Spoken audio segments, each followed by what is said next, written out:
So this is the like fourth or fifth time I've seen a piece of the action, and it's my favorite uh, Trek episode of the original series.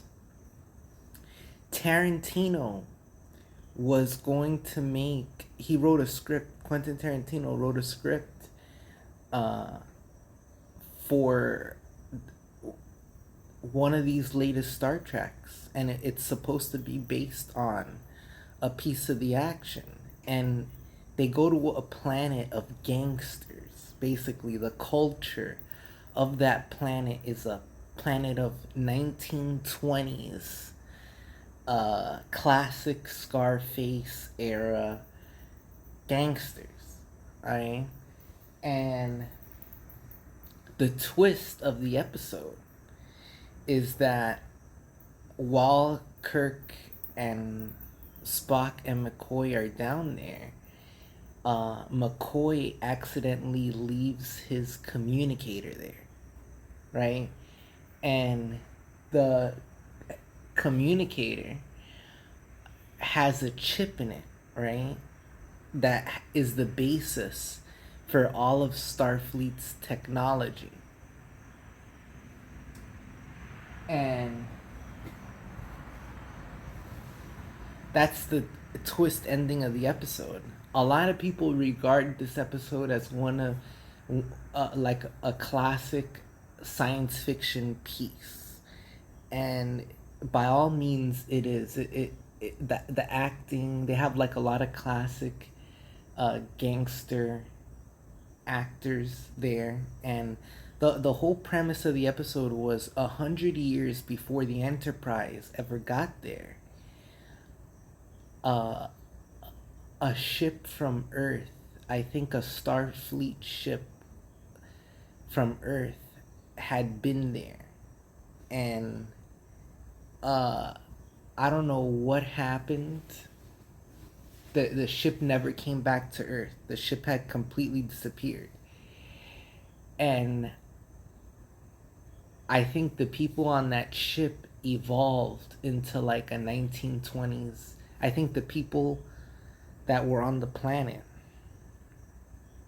or the people on the planet found the ship, and through their logs they decided to adapt that culture from Earth's history, right? So they're just, that's, they do give sort of an explanation, but it's just a planet of gangsters.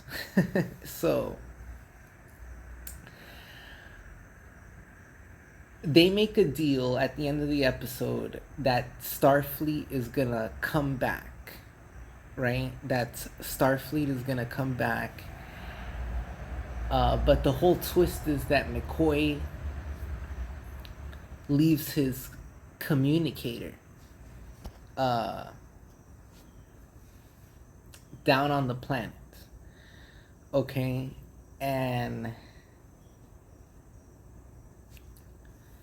great acting, because Kirk uh finally the gangsters get a piece of their action, right? Starfleet's action.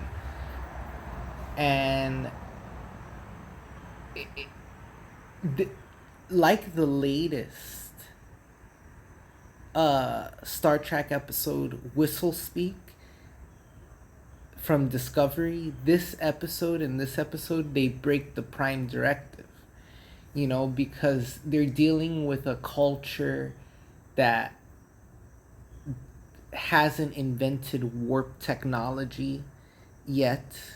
The whole reason that Starfleet's there is because 100 years before, there was an Earth ship that never came back from this area. So let me tell you, watching the remaster of this episode was so much fun. I streamed it on Paramount Plus. You have to watch this episode remastered. because the episode doesn't have like a lot of space scenes or anything, but just for the acting and just for the story, this is my favorite. But it also has the best story of an away mission, right? Of the Star Trek characters going on an away mission on a planet. And it also reinforces the idea that humanity did not originate on Earth, all right? And I know people go after Star Trek that why are there so many humans on other planets on Earth? And here's the thing, humanity and like the current animals are kind of strange. You know, how come we all have eyes? How come we all have a nose? You know, there's also humanity in animals. And so I like that idea of when Star Trek goes to other planets, they see other humans who originated on their planet, because it's totally. Remember, we live in a multiverse. Two atoms can be in two different places at the same time. So, two realities of the same person, right? Of the same consciousness, living the same life can be in two areas of the universe at once. So it's totally possible out there that there's another Earth with other humans, you know, Battlestar Galactica style, you know. Um, but in this gangster planet, there's basically a bunch of different gangsters and their families fighting for territory, right? Just like in the big cities. And now they have some of Starfleet's tech. Now, I'm just so surprised that Star Trek never followed up on this episode, right? And I'm also surprised that, well, Star Trek Voyager had a couple of holodeck episodes, right?